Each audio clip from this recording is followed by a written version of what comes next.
Hello students, आज हम start करने जा रहे हैं 11th केमिस्ट्री थर्ड चैप्टर, जिसका नाम है classification of element and periodicity in property. ठीक है, तो सबसे पहले हम बात कर लेते हैं एलिमेंट को क्लासीफाई क्यों करना पड़ा। तो होता क्या है कि स्टार्टिंग में अगर हम बात करें 18th सेंचुरी की, तो नंबर ऑफ़ एलिमेंट जो थे वो आपके अप्रॉक्स 31 थे। ठीक है, बट 1865 के लगभग जो एलिमेंट थे, इनके जो नंबर थे वो जस्ट डबल हो गए। डबल यानी अप्रॉक्स आपके 63 एलिमेंट हो गए। और आज के समय में अगर हम बात करें तो नंबर ऑफ़ एलिमेंट कितने हैं, 118 से 120 तक हो गए हैं। और आगे जी डिस्कवरी जो ऑफ एलिमेंट है वो चलती ही जा रही है, यानी इन प्रोग्रेस है। ठीक है, तो बात आती है 118 120 एलिमेंट्स हैं, तो इनको याद कैसे रखा जाए। इतने सारे एलिमेंट होने की वजह से इनको याद रखना, सिस्टमेटिकली इनकी प्रॉपर्टी को आप कैसे डिफ़ाइंड करेंगे, कैसे याद रखेंगे, इस चीज़ को करने के लिए हमें बहुत सारे अटैम्प्ट करने पड़े। अलग अलग बेसिस पर एलिमेंट को यहाँ पर क्लासिफाइड करा गया, जिनकी वजह से हम इसको आसानी से याद कर सकें। तो और जो ईयरली अटैम्प्ट है इनको क्लासिफाइड करने का, वो इनको मेटल, नॉन मेटल, वैलेंसी और इनके इलेक्ट्रोकेमिकल नेचर के बेसिस पे हुआ है। ठीक है, तो यही रीज़न है कि इतने सारे जो एलिमेंट हैं इनको याद कैसे रखा जाए। इसके लिए दिन पर दिन हम क्या देखते हैं, नए नए अटैम्प्ट हो रहे हैं इनकी प्रॉपर्टी को याद रखने के लिए। तो इसी वजह से अलग अलग लॉ का फॉर्मेशन हुआ, जिनके बेस पर हम इनके प्रॉपर्टीज़ और या नंबर ऑफ़ एलिमेंट को हम लोग याद रख सकते हैं। ठीक है, तो इन प्रोग्रेस को यानी इन डेवलपमेंट ऑफ थ्योरीज़ को हम लोग देखेंगे कि हमने कैसे इन एलिमेंट को स्टार्टिंग से आखिरी तक क्लासिफाइड करा, जो कि हमें आज एलिमेंट की प्रॉपर्टीज़ को स्टडी करने में, याद रखने में हेल्पफुल है। तो इसमें जो फर्स्ट थ्योरी है जिसका नाम था प्राउस्ट हाइपोथेसिस। तो क्या है प्राउस्ट हाइपोथेसिस? हाइपोथेसिस मतलब होता है परिकल्पना, मतलब जो कोई एक्सपेरिमेंटल व्यू होना था, इन्होंने एक ऐसी बात सोची थी। ठीक है, तो इन्होंने क्या सोचा प्राउस्ट ने, चलिए देखते हैं। This hypothesis was given by Proust in 1815। ठीक है, प्राउस्ट ने जो है अपनी एक परिकल्पना दी थी 1815 में। क्या कहा था? It is also called unitary theory. इसको हम लोग यूनिटरी थ्योरी के नाम से भी जानते हैं। Proust observe that atomic masses of different element were multiplied of the atomic mass of hydrogen. ठीक है, प्राउस्ट के समय में क्या था, नंबर ऑफ़ एलिमेंट कम थे, 31-40 के लगभग आपके एलिमेंट थे। तो उन्होंने क्या देखा कि जितने भी एलिमेंट हैं उनका जो एटॉमिक मास है वो हाइड्रोजन के एटॉमिक मास का क्या होना चाहिए, मल्टीपल होना चाहिए। क्यों? क्योंकि हाइड्रोजन का एटॉमिक मास 1 होता है। तो अगर किसी एलिमेंट का एटॉमिक मास 2 है तो इसका मतलब क्या हुआ, वो एलिमेंट आपके 2 हाइड्रोजन एटम से मिलकर बना है। अगर किसी एलिमेंट का एटॉमिक मास 4 है तो इसका मतलब वो एलिमेंट आपका 4 हाइड्रोजन एटम से मिलकर बना है। तो ऐसा इन्होंने सोचा था, किसने? प्राउस्ट ने। बट आगे चल के कुछ ऐसे एलिमेंट की डिस्कवरी हुई जिनके एटॉमिक मास जो थे वो पॉइंट में है। ठीक, जैसे कि क्लोरीन की अगर हम बात करें तो उसका एटॉमिक मास कितना है, 35.5 है। तो इसका मतलब क्या हुआ, क्लोरीन के एटॉमिक मास में अगर हम कह लें 35, अगर हाइड्रोजन एटम है तो 0.5 क्या है। ठीक है, इसका मतलब इनकी थ्योरी जो है वो लिमिटेड एलिमेंट तक ही सीमित रही। आगे जब हायर एलिमेंट की डिस्कवरी हुई तब जाके इनकी थ्योरी फेल हो जाती है। यानी कि जो इनका कहना था कि every element is composed of, जो एलिमेंट हैं हाइड्रोजन, जो एलिमेंट के एटॉमिक मासेस हैं वो हाइड्रोजन के एटॉमिक मास का मल्टीपल होता है, ये चीज़ इनका कहना गलत हो गया। ठीक है, तो आगे चल क्या हुआ, it in the mean time with the discovery of fractional atomic weight. ठीक है, जैसे कि क्लोरीन का हम बात कर रहे हैं। It was decided that all element are not build up of hydrogen atom, this called Prout's hypothesis. ठीक है, आगे चल के जब फ्रैक्शनल एटॉमिक मास वाले एलिमेंट की डिस्कवरी हुई तो ऐसा पता चला कि जो एलिमेंट होते हैं वो हाइड्रोजन के एटॉमिक मास यानी हाइड्रोजन से मिलकर के बने नहीं होते हैं, हाइड्रोजन के एटॉमिक मास के मल्टीपल नहीं हो सकते। तो तब जाकर इनकी जो थ्योरी थी वो डिस्कार्ड हो गई। ठीक है, यानी फेल हो गई। ठीक, इसके बाद कौन आए? इसके बाद आए थे डोबेराइनर ट्रेड। ऐसा नहीं है जी ये थ्योरी आपने पढ़ नहीं रखी है, हाई स्कूल में इस चीज़ को आपने पढ़ा हुआ है, तो वही चीज़ है, यहाँ पर कोई नई चीज़ नहीं है जिसको हम लोग दोबारा एक तरह से समझ रहे हैं। तो डोबेराइनर ट्रेड, डोबेराइनर ने एक क्या करा, एक ट्रेड बनाया। ट्रेड मतलब होता है ग्रुप ऑफ 3 एलिमेंट, यानी इन्होंने एलिमेंट को 3-3 के ग्रुप में डिवाइड करा और अपनी थ्योरी दी। तो इन्होंने क्या थ्योरी दी तो समझते हैं।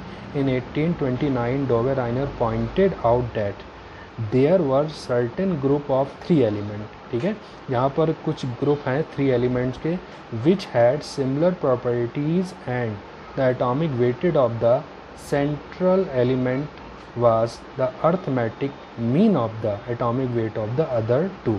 इन्होंने क्या करा, एलिमेंट को तीन तीन के ग्रुप में यानी ट्रेड बना करके डिवाइड करा और क्या कहा, जो सेंट्रल एलिमेंट है उसका जो एटॉमिक मास होगा वो अदर टू एलिमेंट के एटॉमिक मास का अर्थमेटिक मीन होगा, ठीक है, जिसको नाम दिया गया डोबेराइनर ट्रेड। यानी सेंट्रल का अगर हम एलिमेंट को तीन तीन के ग्रुप में डिवाइड करें तो सेंट्रल का जो एलिमेंट होगा उसका जो एटॉमिक मास या एटॉमिक वेट है वो अदर जो एलिमेंट यानी फर्स्ट और थर्ड वाले जो एलिमेंट है उनके एटॉमिक वेट या मास का अर्थमेटिक मीन होगा। इसी को हम लोग नाम देते हैं डोबेराइनर ट्रेड।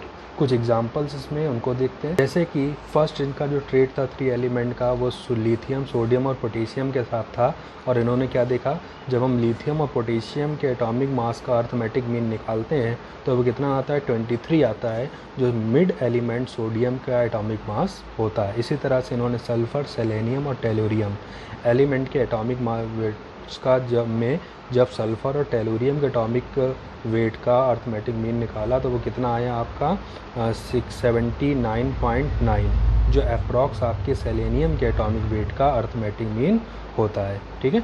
इसी तरह से क्लोरीन, ब्रोमीन और आयोडीन में जब इन्होंने क्लोरीन और आयोडीन के एटॉमिक वेट का अर्थमेटिक मीन निकाला तो वो किसका एटॉमिक मास होता है, वो आपका वेट होता है ब्रोमीन का, ठीक। तो इसी तरह से इन्होंने अलग अलग एलिमेंट को ट्रेड के हिसाब से डिवाइड करा, बट ये जो इनकी थ्योरी थी वो लिमिटेड एलिमेंट तक ही सीमित थी। आगे जब इन्होंने अदर एलिमेंट के साथ इन्होंने ऐसा करा तो देखा जो एटॉमिक मास हैं उनके जो वैल्यू आपको मिल रही है वो आपको एक्यूरेट नहीं मिल रही है, यानी वैल्यूज़ में बहुत ज़्यादा वेरिएशन आ रहा है। इसका मतलब although Dobereiner law had very limited application but it did much to stimulate new investigator to discover relationship between the properties of the element and their atomic weighted.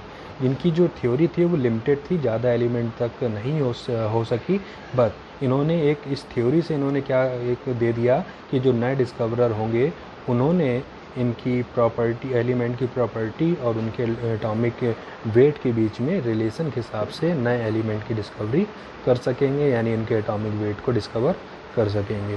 तो ये थी डोबेराइनर की थ्योरी जो कि एक लिमिटेड टाइम इंटरवल के बाद क्या हो जाती है, फेल हो जाती है।